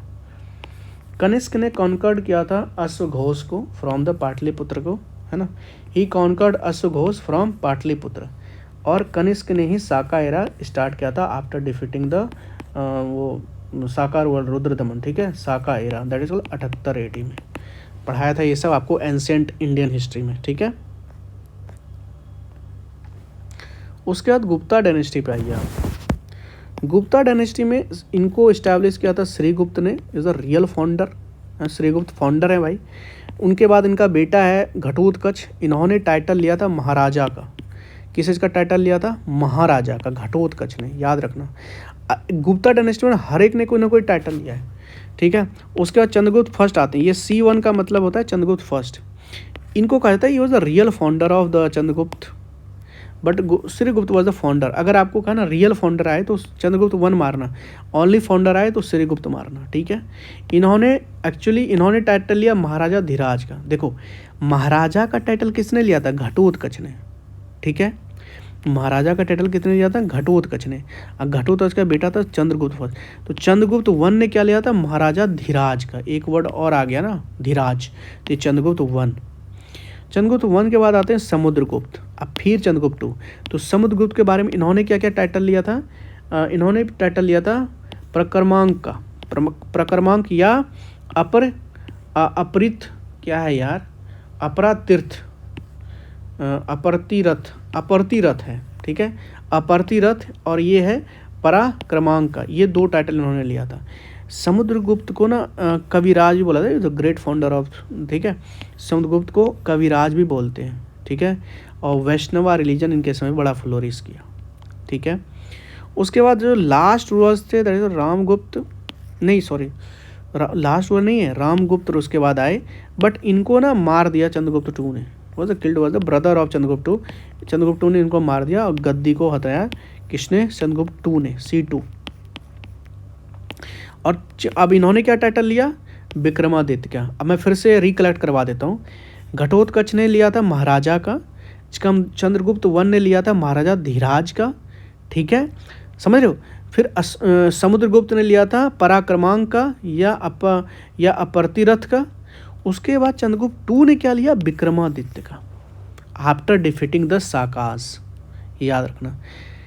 चंद्रगुप्त सेकेंड ने he took the title Vikramaditya after defeating Sakas, and he is also referred as a Chandra in Mehrauli iron pillar inscription. तो चंद्रगुप्त 2 को क्या बोला जाता है, is a referred as a Chandra, ठीक है, इन मेहरौली आयरन पिलर्स का, दैट इज़ दिल्ली में है, ठीक है। उसके बाद कुमार गुप्त ने बताया था नालंदा यूनिवर्सिटी। अच्छा ये बताओ, नालंदा यूनिवर्सिटी के लिए 200 विलेजेस दिए थे, बता सकते हो किसने दिया था? बताओ जी, 200 विलेज किसने दिया था? जिन्होंने वो 200 विलेजेस मेंटेनेंस के लिए दान किया था, किसने? क्वेश्चन ये है। आंसर अगर हिंट पूछोगे तो हिंट दे देता हूँ, वो था पाला डायनेस्टी के रूलर्स, जिन्होंने उदंतपुरी, सोमपुरा और एक और यूनिवर्सिटी था विक्रमशिला यूनिवर्सिटी, इनको भी इस्टेब्लिश किया था। और ऑप्शन दे दूँ? चलो, धर्मपाल और देवपाल और धर्मपाल, ठीक है। चलो, अस्कंद गुप्त ने टाइटल क्या लिया था? शक्रदित्य का, शक्रदित्य का। लास्ट रूलर जो था इनका दैट इज कॉल्ड विष्णुगुप्त, ठीक है। आपको लग रहा है कि जो मैन इंडियन हिस्ट्री था ना, वहाँ पे ही कम पढ़ाए हो यहाँ के तुलना में, उसका रीजन ही था। देखो बिहार, एंशिएंट इंडियन हिस्ट्री क्या है? बिहार ही है, समझ रहे हो? तो Nalanda university was a centre of Buddhist educations, ठीक है। Nalanda university was set up by the Kumar गुप्त, है ना, ओके। हर्षवर्धना एंड पाला रूलर्स प्रोमिस्ड पैट्रोनाइज्ड, मतलब सॉरी, हर्षवर्धना और पाला रूलर ने इनको पैट्रोनाइज भी किया था। इनके अंदर मतलब यूनिवर्सिटी को काफ़ी वो लिए 200 विलेजेस आपको बताया दिया गया था। फिर also Java rulers that is called Balaputradeva, इन्होंने भी बड़ा इनको पैट्रोनाइज किया था। It was the centre of Buddhist learning, ठीक है। यहाँ के जो चीफ टीचर्स थे ना एट द टाइम, इस टाइम में according to the Hiuen Tsang जब विजिट किया था, इनके हिसाब से वो तो Shilabhadra was the chief teacher of Nalanda university according to the Hiuen Tsang. इस समय 10,000 स्टूडेंट्स पढ़ते थे, 1510 टीचर्स के आसपास थे, और completely free residential education provide किए जाते थे। इंट्रेंस टेस्ट होता था 3 लेवल पे इंट्रेंस टेस्ट होता था, ठीक है। ह्यूज लाइब्रेरी हुआ करता था, ठीक है, जिसमें 90 लाख बुक्स हुआ करता था, ठीक है। एग्जाम्पल के लिए देखूं तो कुछ लाइब्रेरी के नाम थे, जैसे रत्ना रंजक, है ना, फिर है रत्ना दोधी, फिर रत्ना सागर, ये सब नाम था लाइब्रेरी का। फिर 2016 में इनको बख्तियार खिलजी ने जला दिया था। उनके बाद 1198 में आसपास 2016 में यूनेस्को का वर्ल्ड हेरिटेज डिक्लेयर किया गया नालंदा को 2016 में। और एपीजे अब्दुल कलाम ने ना 2006 में ये सजेस्ट किया था कि भाई नालंदा को रिवाइव किया जाए। तो इसलिए जब उन्होंने 2006 में ये चीज़ बोला तो 4 साल लग गए सरकार को समझने में। फिर उन्होंने नालंदा यूनिवर्सिटी एक्ट पास किया 2010 में, नालंदा यूनिवर्सिटी एक्ट। और अभी आपको पता है रिसेंटली एक न्यू कैंपस खुला था जो ग्रीन कैंपस है, मोदी जी ने इनॉग्रेट किया था, ठीक है, ये चीज़ याद रखना। और इन दिस पीरियड ना बच्चा मेनी सब कास्ट इमर्ज्ड, जैसे कॉल कयस्थ कास्ट, जो कयास्ट कास्ट बिहार में मिलते हैं सब, ये इसी समय बहुत सारे कास्ट इमर्ज हुआ था, ठीक है। Also there is evidence of untouchability and slavery, ठीक है ना, एंड सती प्रथा, ये सब का एविडेंस आपको इसी समय मिलता है। They are found in the Eran, ERAN, Eran inscription of the, है ना, भानुगुप्ता, इनका अनटचेबिलिटी का, स्लेवरी का, सती प्रथा का।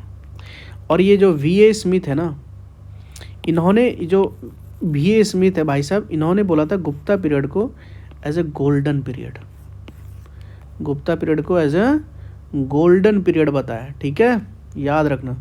तो अनटचेबिलिटी हो गया, सती हो गया, इवन स्लेवरी, ये सब गुप्ता पीरियड में आया था, एविडेंस इसका मिलता है, ठीक है, बताया था आपको, ओके।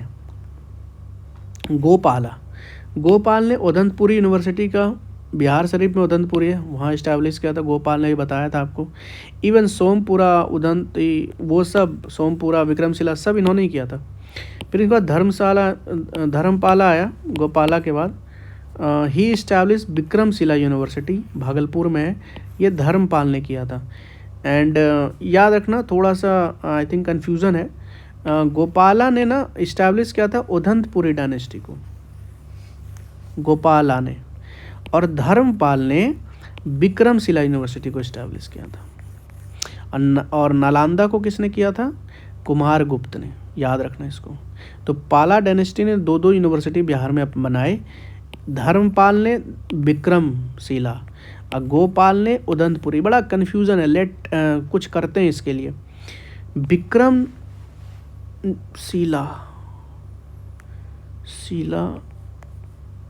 धर्मशिला, विक्रमशिला, धर्मशिला। विक्रमशिला जो होता था ना, एक धर्म का शिला था, ऐसे याद रख सकते हो आप। विक्रमशिला धर्म का शिला था, दैट इज कॉल्ड धर्मपाल। और उदंतीपुर में गोपाल, उदंतीपुर मतलब गोपाल। अच्छा, उदंतीपुर ना बिहार शरीफ में और विक्रमशिला भागलपुर में है। विक्रमशिला ने आल्सो बिल्ड किया सोमपुर महाविहार, दैट इज कॉल्ड सोमपुर, ये भी यूनिवर्सिटी भी है और ये बांग्लादेश के आसपास है, ठीक है। और इन्होंने एक टाइटल लिया था उत्तर प्रथा स्वामी का, किसने? धर्मपाल ने।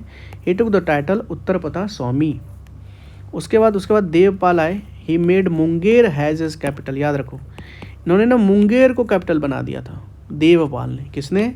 देवपाल ने मुंगेर को अपना कैपिटल बनाया था। बस इसको ख़त्म करके एक लेक्चर और कवर करवा देंगे, ठीक है।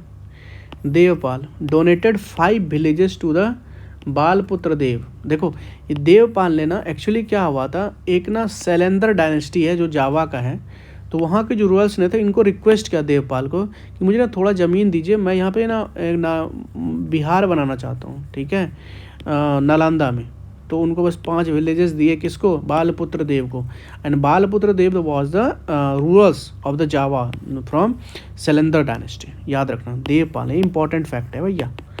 बालपुत्र देव ये रूलर्स था कहाँ का? जावा का, इंडोनेशिया जावा जो उधर है, शैलेंद्र डायनेस्टी से बिलोंग करते। He build a vihara in Nalanda, 5 villages इनको दिए गए थे। ब्रॉन्ज स्टैचू का प्रमोटर जो है ना वो विथपल एंड धीमन है, ठीक है, promoter of the bronze statue. कुछ डायनेस्टी रूलर्स हैं बिहार में, उसका कैपिटल थोड़ा देख लीजिए। जैसे बृहद रथ है ना डायनेस्टी, ग्रीवराज या राजगिरा। लेकिन इनके जो फर्स्ट कैपिटल ग्रीवराज, ये फर्स्ट कैपिटल ऑफ मगध भी थे, ठीक है। बिंबिसार का सेम है। फिर उदयन के आस पाटलिपुत्र बताया था। शिशुनाग वैशाली, कालाशोक फिर पाटलिपुत्र बताया था। नालंदा भी पाटलिपुत्र, नंदा डायनेस्टी के। मौर्यन के भी पाटलिपुत्र ही कैपिटल थे। कुशाना के ये पुरुषपुर या पेशावर और दूसरा मथुरा है ना, इसलिए आप पढ़े होंगे पोस्ट मॉडर्न पीरियड में मथुरा में जो मथुरा स्कल्पचर्स मिलते हैं वो चीज़, ठीक है। उसके बाद गुप्ता डायनेस्टी के पाटलिपुत्र, पाला डायनेस्टी के मुंगेर, ये मुंगेर देवपाल ने कर दी थी, ठीक है, याद रखना। मेजर लिटरेचर देखोगे एंसेंट बिहार का थोड़ा सा, तो अर्थशास्त्र कौटिल्य ने लिखा है जो कि स्टेट मैनेजमेंट के बारे में बात करता है, ठीक है। फिर बुद्ध चरित्र अशोक घोष ने बता चुका हूँ, ये बुद्धिज़्म के बारे में बताता है इसमें। फिर ये बुद्धा के बारे में एक्चुअली। उसके बाद है प्रजन्य प्रमितास, ये नागार्जुन ने लिखा था। इसमें ना शून्यवाद का कॉन्सेप्ट है, थ्योरी ऑफ शून्यवाद को इसमें प्रजन्य प्रमिता में नागार्जुन ने लिखा था। उसके बाद एक है ललित विस्तार, यहाँ पे ना आपको डिस्क्रिप्शन मिलता है बुद्धा की लाइफ की स्टोरी के बारे में। ललित विस्तार में, ये इंपॉर्टेंट याद रखो, बुद्धा की लाइफ स्टोरी, बायोग्राफी, ये वो फलना डिकना जो है, जो भी चीज़ें ललित विस्तार में मिलते हैं। फिर महावंशा में यहाँ पे आपको डिस्क्रिप्शन मिलता है श्रीलंकन किंग्स के बारे में। यहाँ महावंशा, जीववंशा, ये श्रीलंकन थे बुद्धिस्ट लिटरेचर। उसका जाटका जो स्टोरी हुआ करता था, यहाँ पे बुद्धा की जो प्रीवियस बर्थ है ना, कई बार पूछा जाता है कि जाटका स्टोरी है क्या। देखो बुद्धा की जो प्रीवियस बर्थ है ना, उसके बारे में स्टोरी सब जाटका स्टोरी में मेंशन होते थे, ठीक है। उसके बाद है मिलिंद पन्हो बुक, नागसेन का कन्वर्जेशन जो बातचीत हुई हमारे बैक्टीरियन मिलिंद के साथ, और नागसेन, इन्हीं के बारे में इस मिलिंद पन्हो में मेंशन है, ठीक है। अच्छा, उसके बाद ना कुछ पिट फॉल्स है बच्चा, ये मैं वैसे तो मैं ये बाद में बताता ज़्यादा, ये वजह बता चुका हूँ। कुछ स्टोन इस साइड, जैसे जेथियन वैली कहाँ पे है? नालंदा में। पेमार वैली कहाँ है? गया है, बता चुका हूँ ना। भीम बांध या पालसेरा कहाँ पे? मुंगेर में। भीम बांध या पालसेरा मुंगेर में, बता चुका हूँ। राजपोखर या ये मालीजोर, ये भागलपुर में है। तो राजपोखर और मालीजोर कहाँ पे? भागलपुर में। चिरांद भी सारण में है। चिरंद कहाँ है, सारण में है। छेचर कहाँ है, वैशाली में है। सेनुवार कहाँ है, रोहतास में। क्यूर कहाँ है, गया में। ताराडीह भी बताया था गया में ही है। मानेर पटना में है। ओनूप या चंपा भागलपुर, जो अंग रीजन का वो था कैपिटल, वो है। ठीक है, और एक लास्ट है ना,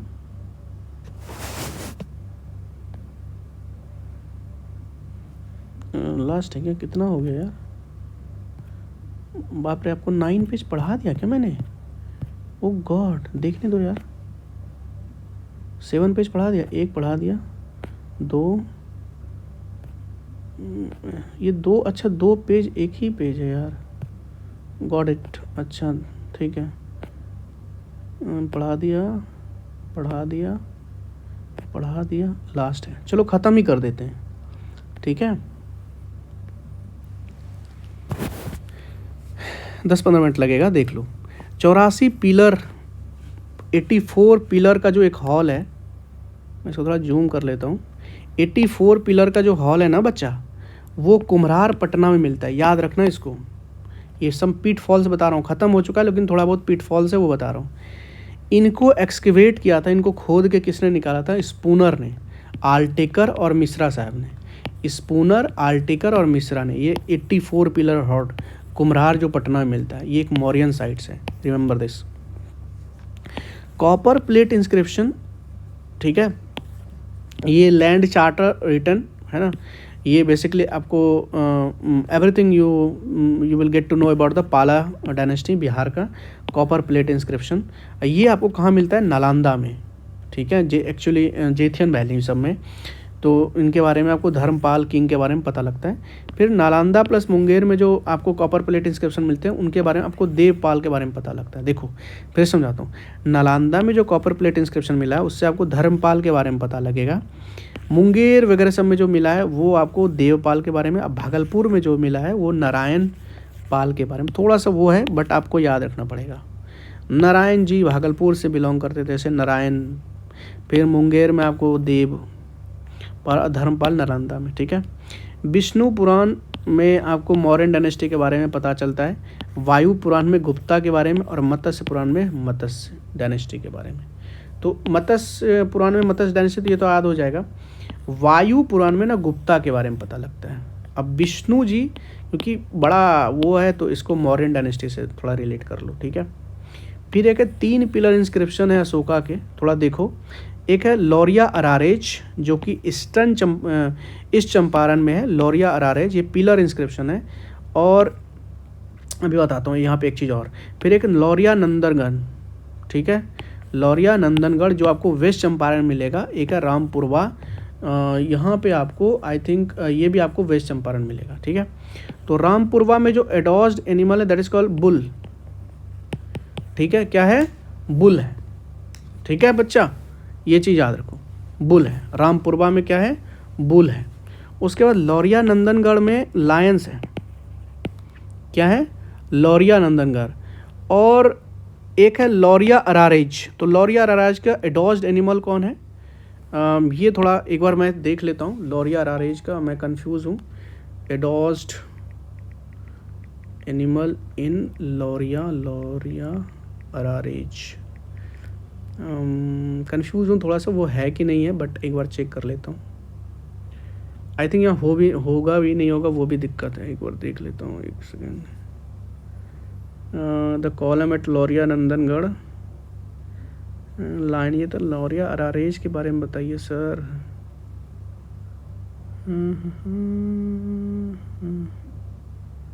लौरिया अरारेज,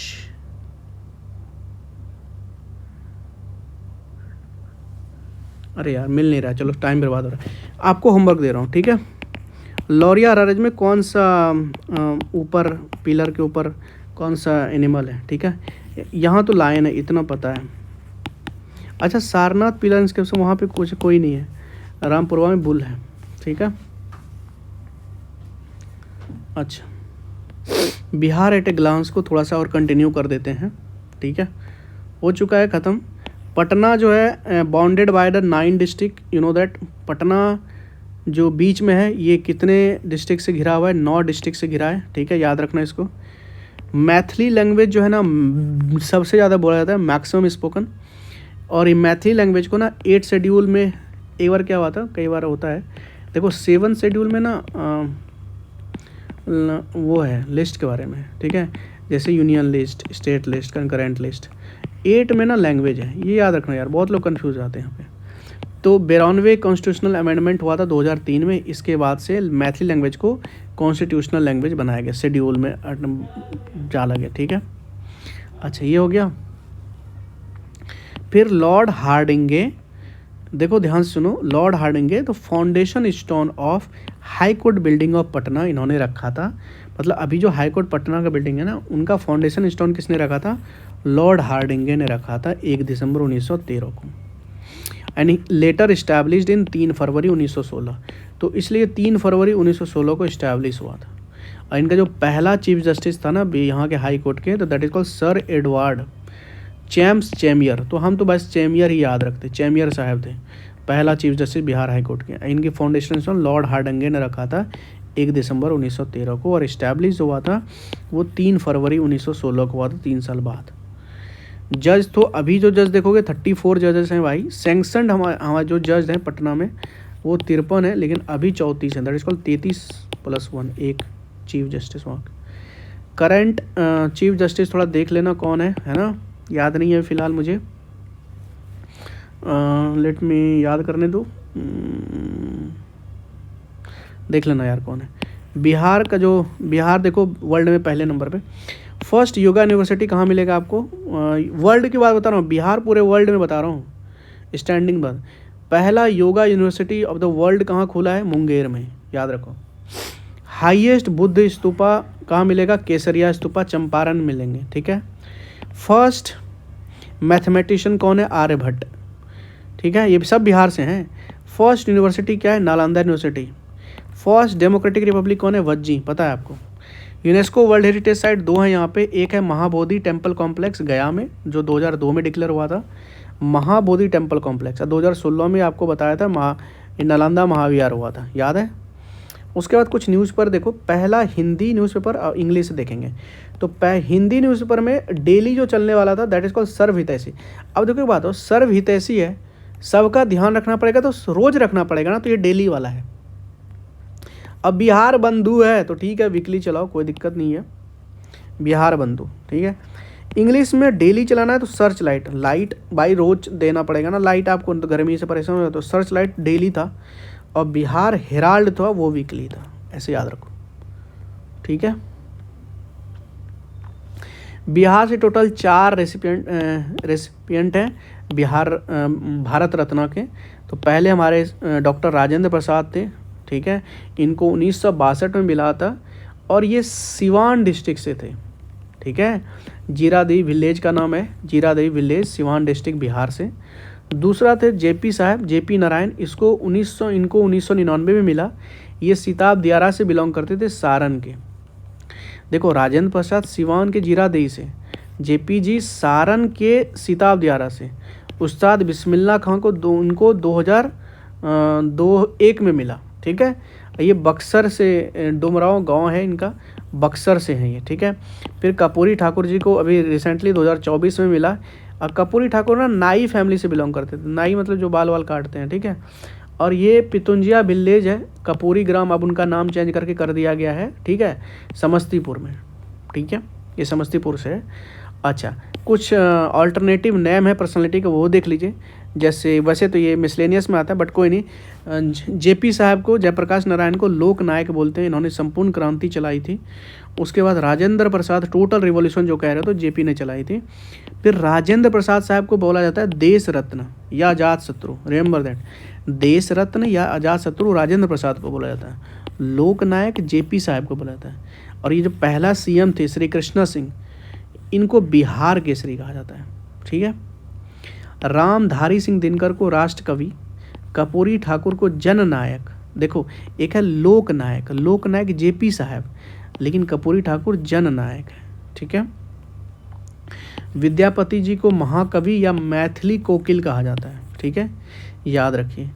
अच्छा, फिर है अनुग्रह नारायण सिंह, एएन सिंह को बिहार विभूति कहा जाता है। बिहार विभूति किसको बोलते हैं?